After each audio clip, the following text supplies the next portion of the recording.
Hadirin anu samirau, salajengna biantara dipangarsa Paduka Sultan Agung Petra Kusuma Kadalaban kaanjeunna di haturana.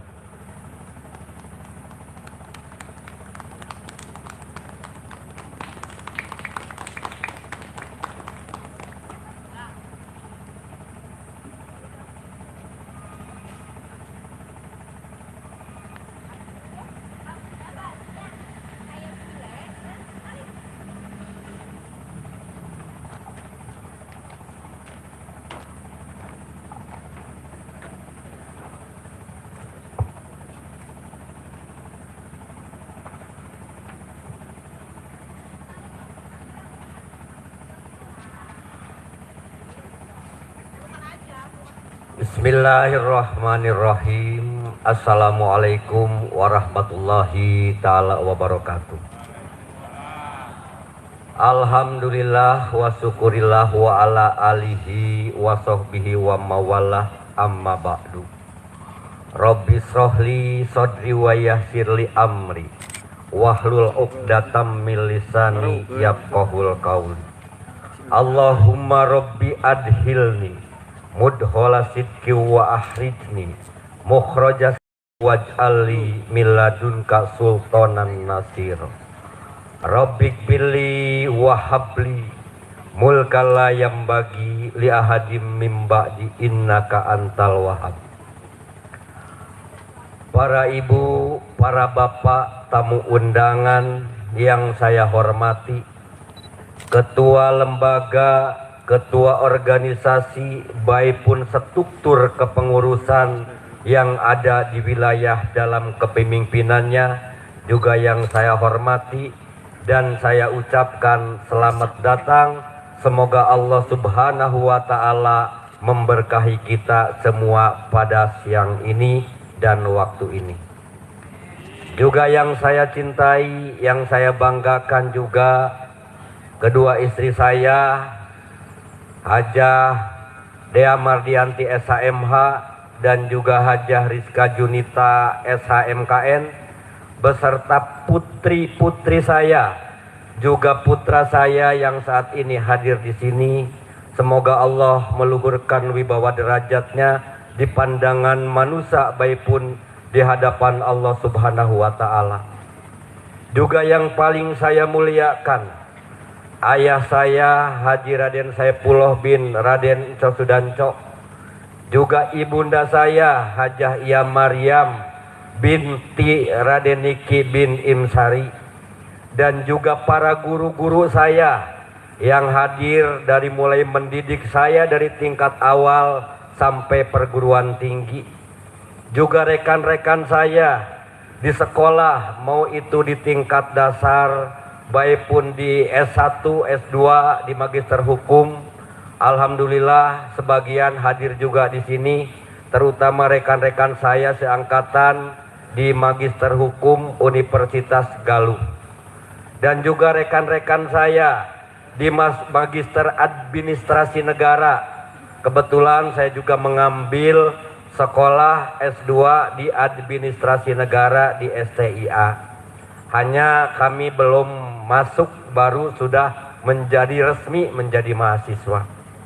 Dan juga para pengagung Salako atau Salacau Tungurahayu, para ketua majelis tinggi, para pati, para mahapati, para adipati, para senapati, para narpati, para tumenggung, para demang, berikut para pengagung yang lainnya.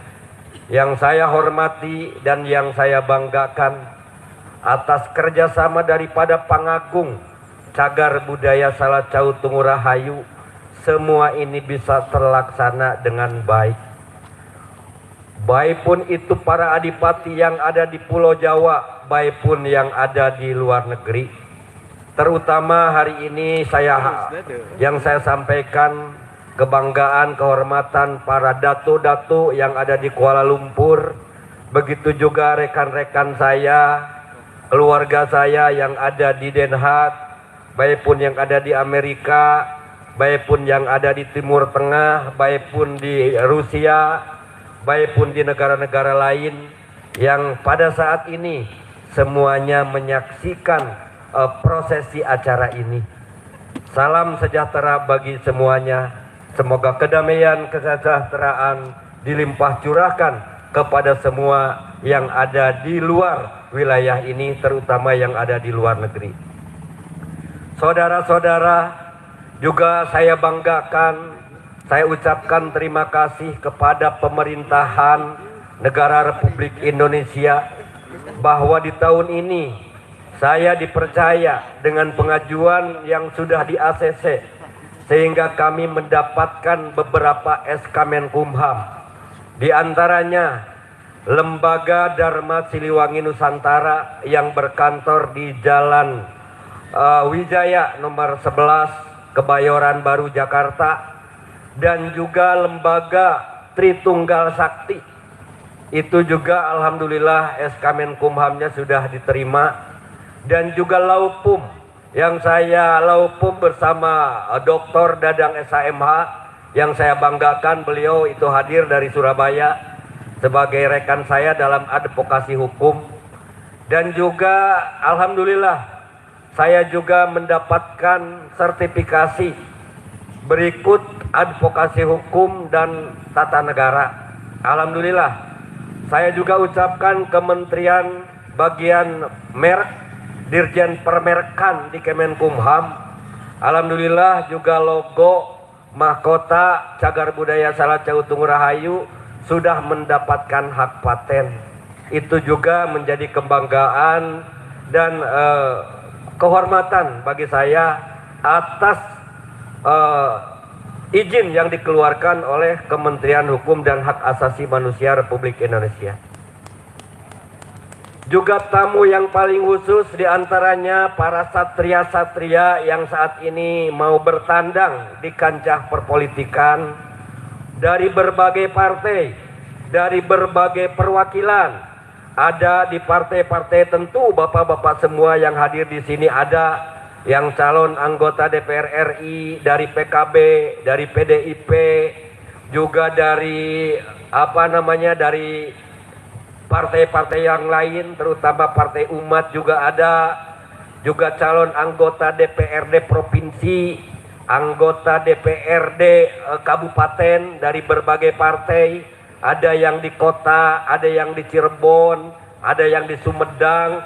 Jadi para pengagung Salacau turut serta berkontribusi dalam rangka turut serta ikut kontestasi politik di negara kesatuan Republik Indonesia. Semoga Allah melimpah curahkan dan mengabulkan segala hajat dan niat perjuangan para satria-satria yang saat ini sedang mau masuk ke medan perang untuk pertarungan di kancah politik lokal maupun tingkat nasional.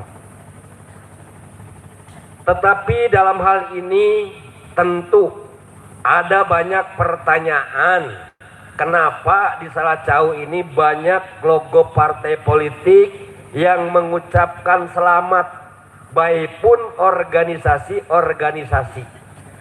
Saya akan jelaskan bahwa Salacau itu adalah lembaga cagar budaya yang sifatnya independen. Dan kami di sini menjunjung tinggi keanekaragaman budaya dan menghormati berbagai kultur, tujuan ataupun budaya masing-masing berdasarkan Bhinneka Tunggal Ika. Berbeda-beda bangsa, berbeda-beda bahasa, berbeda-beda suku, berbeda-beda organisasi, berbeda-beda jalan partai politik, berbeda-beda dalam kehidupan berusaha ataupun bertani. Salacau adalah rumah bersama.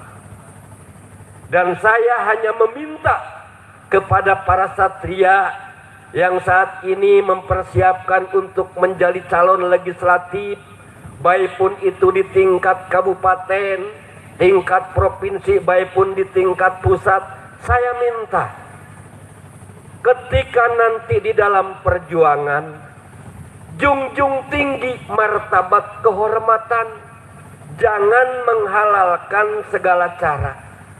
Tunjukkan kepiawaian dalam mengelola langkah-langkah strategi politik. Tidak boleh memburukan atau bikin pencemaran lawan-lawan politik dengan hal-hal yang tidak baik. Jadilah satria yang nyatria. Tunjukkan bahwa diri masing-masing itu layak untuk menjadi pemimpin dan layak untuk dipilih. Jangan ada politik pembusukan. Kalau politik identitas, bagi saya setuju. Saya sebagai ahli hukum tata negara yang mendapat sertifikasi hukum, advokasi hukum tata negara, saya mengkaji apa itu politik identitas. Setiap manusia itu memiliki identitas. Minimal KTP itu adalah identitas. Minimal kedua adalah pendidikan, itu juga identitas. Terus juga tentang bahasa, itu juga identitas. Identitas misalkan warga Jawa, bahasa Jawa, itulah identitasnya. Identitas S1 dia ngambil hukum, oh berarti identitasnya SH. Bidang ekonomi, identitasnya sarjana ekonomi. Terus identitas agama, oh ini orang Islam, ini Nasrani, ini Katolik, itu adalah identitas. Yang saya minta, jangan sampai melakukan politik pembusukan. Itu saja. Tapi tunjukkan satria-satria yang nyatria, yang mampu mengolah, menunjukkan kelayakan bahwa masyarakat pantas untuk memilih saya. Seperti itu. Setiap calon satria harus memiliki jiwa-jiwa yang satria, yang melakukan dedikasi dalam rangka melakukan langkah-langkah politik. Saya pada saat ini mungkin akan lebih banyak membicarakan terkait berpolitik. Bukan berarti saya menuruh A, B, tapi yang saya inginkan, karena tahun ini adalah persiapan politik yang betul-betul sedang terjadi goncang di negara Indonesia. Satu sama lain tidak bisa saling percaya. Satu sama lain mencurigai. Itu yang terjadi saat ini. Hingga masyarakat bingung kepada siapa harus berlindung. Kadang pro ke sini, oh ini kubunya partai ini, kubunya caleg ini, kubunya caleg ini. Akhirnya banyak wilayah-wilayah yang tidak memiliki kedamaian. Jadi saya tegaskan bahwa Selacau adalah rumah kebinekaan. Siapapun orang yang bertarung dengan latar belakang partai apapun, silakan. Bagi saya sebagai ketua cagar budaya dan atas nama institusi, mempersilahkan, bertarunglah dengan baik. Hanya satu, jangan melakukan politik pembusukan dengan sesama rekan. Mau itu rekan sedapil, rekan separtai, dan juga rekan sekabupaten maupun se-Indonesia. Itu yang saya minta. Jadi lakukanlah diplomasi politik. Kebetulan saya ini S1 saya ini ngambil Al-Ahwalusahsiyah. Jadi hukum siasah. Jadi mengerti siasah-siasah yang bardatun warodun gopur itu seperti apa. Politik-politik yang harus dilakukan yang akan membawa kedamaian, perdamaian itu harus seperti apa. Dan di dalam Al-Quran pun Allah mencontohkan. Berpolitik itu sudah diajarkan contoh ke Nabi Idris alaihissalam. Di sini banyak tokoh alim ulama. Tentu akan mengetahui sejarah Nabi Idris alaihissalam. Ketika beliau ingin tahu surga dan setelah di surga tidak mau kembali. Mungkin ini kalau dijabarkan akan luas. Dan di dalam berpolitik, di dalam siasah, di dalam ilmu akademik itu pun ada ilmu siasah. Di dalam Al-Quran pun contoh paling mudah. Cari tahu sejarah Nabi Idris itu dalam melakukan siasat itu terhadap malaikat. Apalagi kita terhadap manusia-manusia. Masih banyak langkah-langkah strategi yang lebih baik untuk dikembangkan dan untuk ditunjukkan kepada semuanya. Kedua, ketika pada saatnya nanti di dalam pertarungan politik, saya minta yang kalah baik pun yang menang, mari kita kembali ke Salacau. Yang menang, ulah nepak dada bali sombong bedegong adigung adiguna, sabab itu ujian pertama anu bakal nepikeun ka surga jeung neraka. Nu eleh ulah cerik bali lihan bahwa kekalahan adalah kesuksesan yang tertunda. Ayo datang ke Salacau, urang evaluasi. Kenapa di dalam bertarung bisa kalah? Yang menang ayo datang ke Salacau lagi, kembali ke rumah, kita melakukan syukuran kepada Allah Subhanahu wa taala sehingga pada saat memimpin nanti tidak masuk ke jalan kedoliman yang membawa kemadaratan dunia baik pun di akhirat. Sejarah mencatat hari ini banyak pejabat-pejabat yang berakhir di teralis besi. Dunia saja sudah kelihatan, apalagi nanti di akhirat. Karena adunya miratun akhirat, bahwa dunia itu cerminan daripada akhirat. Beda dengan pahlawan terdahulu yang dulu-dulu di penjara dulu baru jadi pejabat. Saat ini jadi pejabat dulu baru masuk penjara. Itu karena gegabah, salah langkah dalam melakukan tatanan strategi politik dan kebijakan. Dan saya juga bahwa di dalam Al-Quran itu saya menemukan 3 ayat di dalam 3 surah yang memerintahkan manusia seutuhnya. Dari mulai awal adanya dunia sampai akhir dunia, Allah memerintahkan 3 ayat di dalam 3 surah yang maknanya sama. Di antaranya 1 ayat akan saya jelaskan dari surah Al-Maidah ayat 58. Ya ayyuhalladzina amanu atiullaha wa atiur rasul wa ulil amri minkum. Hai jalma-jalma yang beriman, taatilah Allah dan Rasul dan pemimpin yang memiliki kekuasaan saat ini. Jadi kalau kita ingin menjadi orang yang selamat dunia dan akhirat, maka pelajarilah perintah Allah. 3 ayat ada di dalam 3 surah di dalam Al-Quran.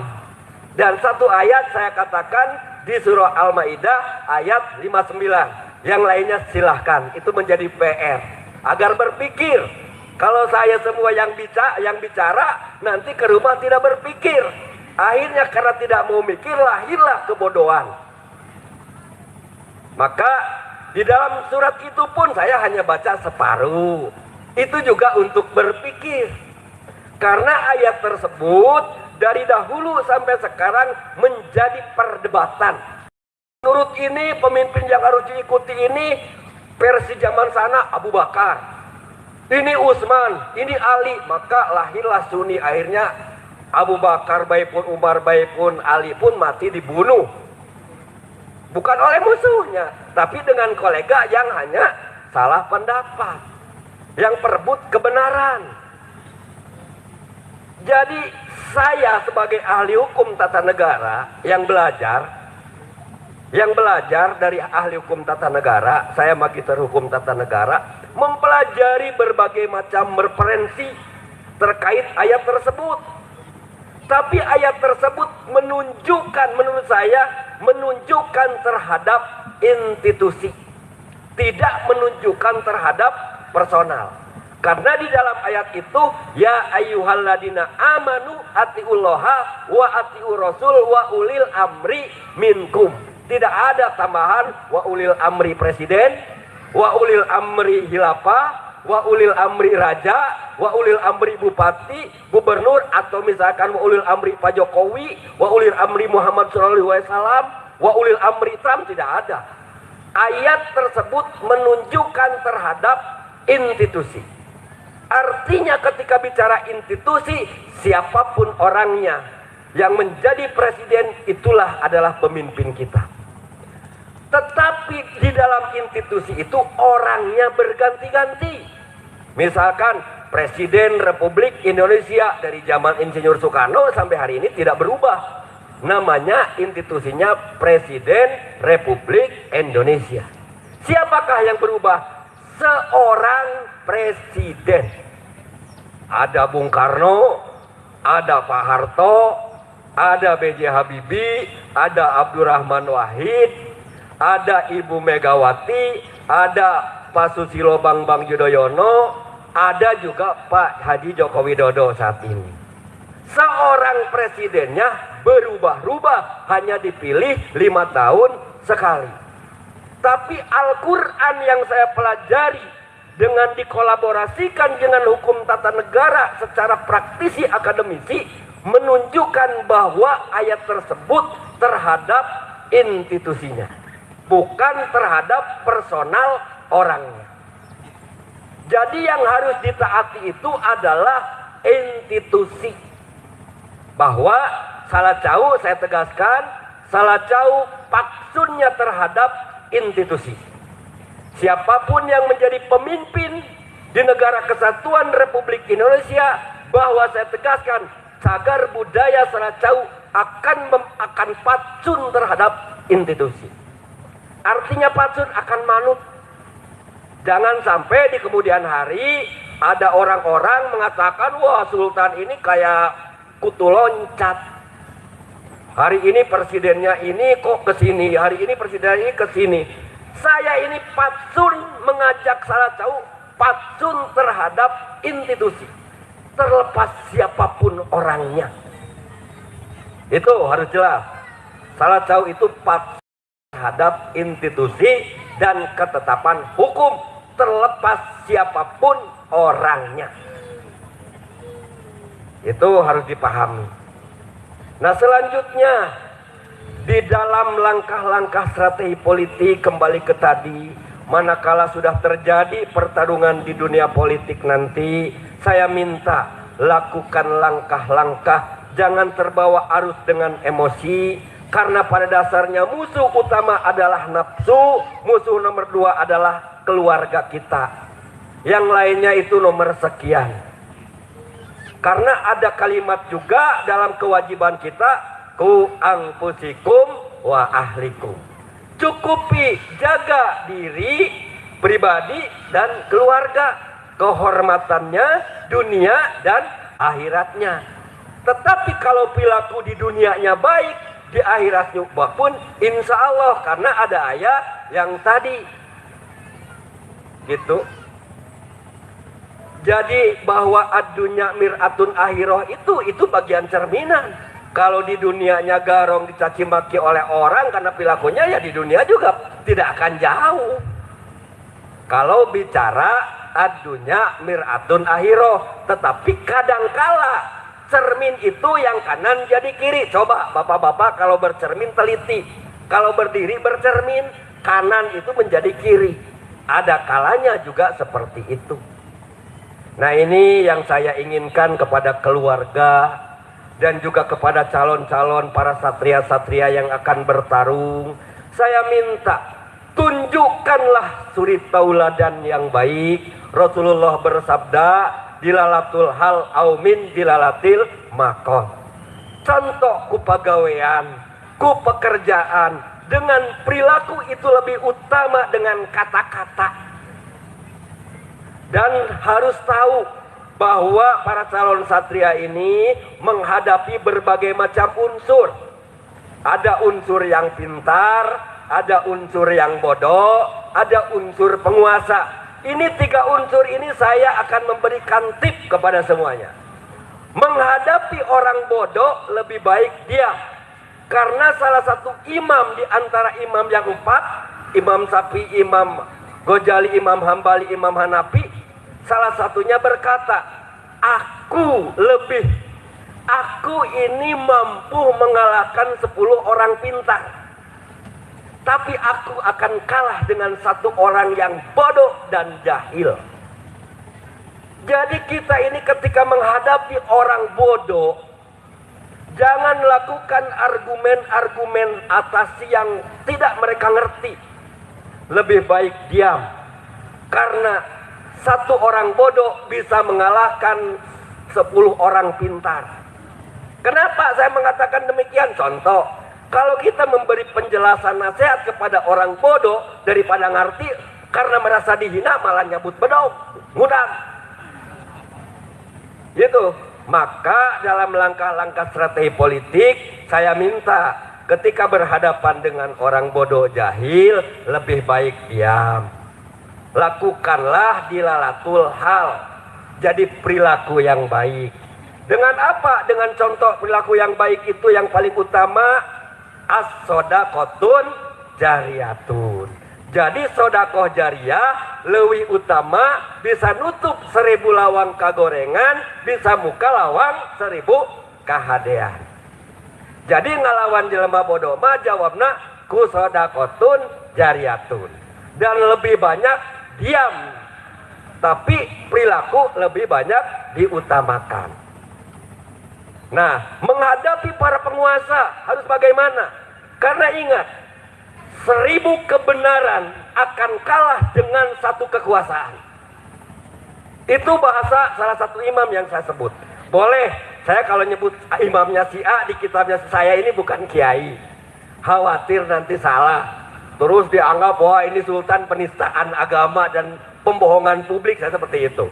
Saya ini orang hukum, tentu saya sangat berhati-hati di dalam bicara. Makanya cari sendiri dari imam yang mana yang bicara seperti itu. Silakan kitab-kitabnya, saya percaya kiai-kiai ini tahu.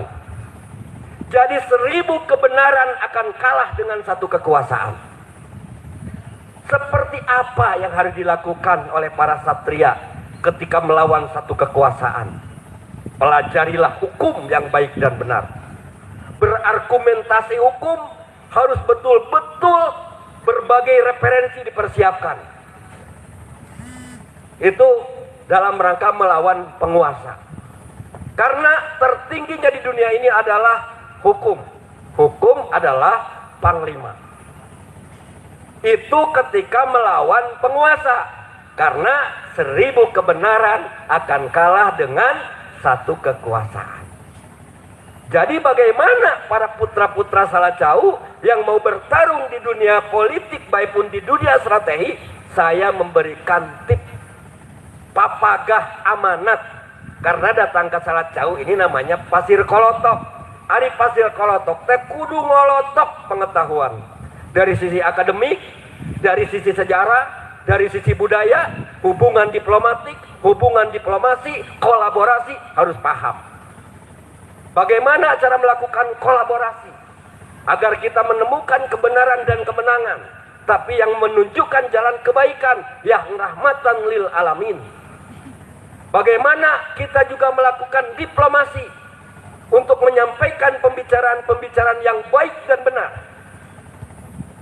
agar masyarakat dan pendengar mampu mengerti persoalan. Maka saya memberikan tips doa Nabi Musa yang saya baca. Israh li sadri wa yassir li amri wahlul 'uqdatam min lisani yafqahul qaul. Itu tip amanat doa, mengikuti caranya Nabi Isa ketika mau berdebat dengan Fir'aun. Di sini saya akan memberikan tip. Mohon maaf Bapak-bapak Ibu sekalian yang saya hormati. Saya di sini hari ini duduk sebagai raja, sebagai pelestari cagar budaya. Artinya saya di sini harus menjadi bapak.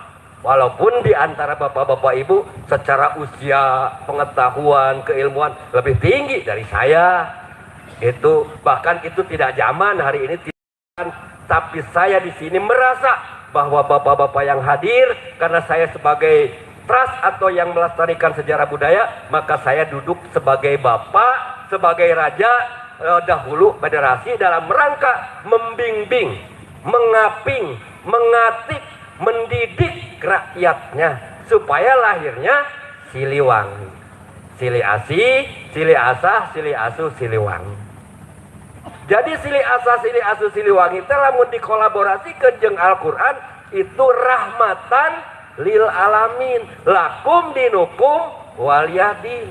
Bahwa kita menyayangi orang itu jangan berpilah-pilah, dan di dalam kehidupan beragama pun harus tetap menjaga budaya beragama. Agama ini jangan membusukkan agama sana juga jangan membusukkan agama sini. Toh kita ini adalah memiliki keyakinan yang sama, pegangan yang sama, bertuju kepada Tuhan. Wah, tapi agama itu tidak sama.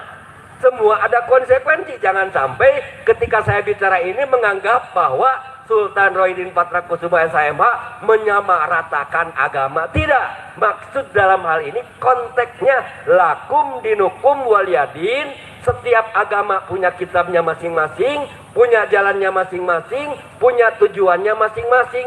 Jadi satu sama lain jangan saling menjelekan, jangan saling menyalahkan.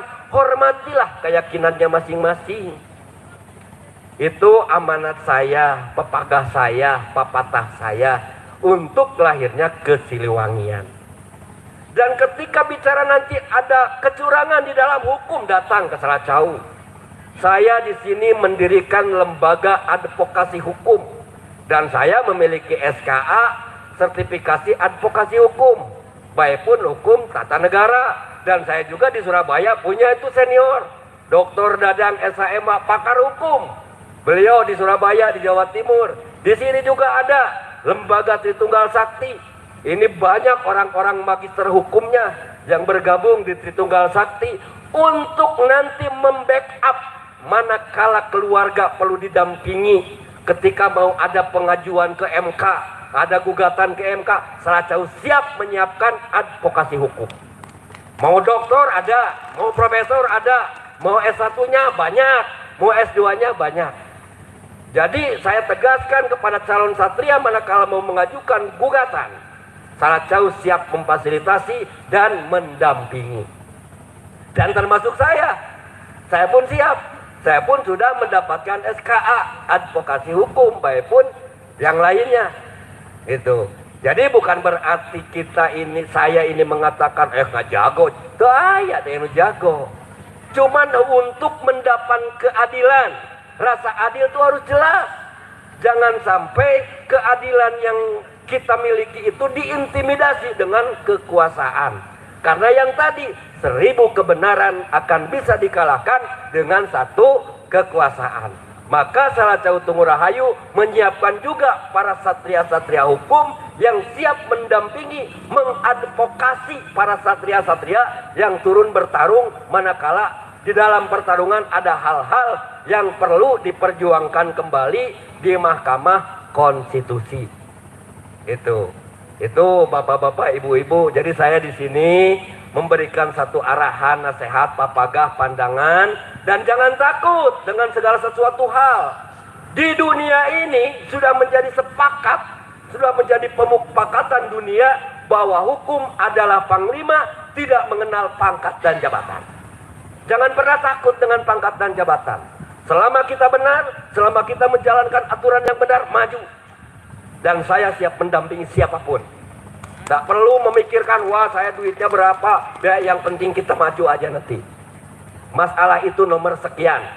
Manakala ada rasa ketidakadilan yang didapat, datang ke Salacau. Ayo, saya siap menurunkan para satria-satria yang siap mengadvokasi. Mau itu di MK, di Kejaksaan Agung, di Mahkamah Agung, mau di Mahkamah Konstitusi, Kejari, Kejati, Salacau siap memberikan pendampingan hukum. Mau pakai doktor, mau pakai profesor, mau S2, mau S1, sudah saya siap. Dari Sabang sampai Merauke. Di setiap wilayah ada perkantoran untuk advokasi hukum. Kenapa saya bicara demikian? Dunia ini, terutama tahun ini dan 2004, ini adalah tahun politik yang sifatnya panas. Satu sama lain tadi saya jelaskan. Kelompok ini mencurigai kelompok sana mencurigai kelompok ini. Akhirnya tidak ada ketentraman, kedamaian. Satu sama lain saling mencurigai. Maka saya nyatakan bahwa Salacau sebagai cagar budaya ini adalah rumah kebinekaan.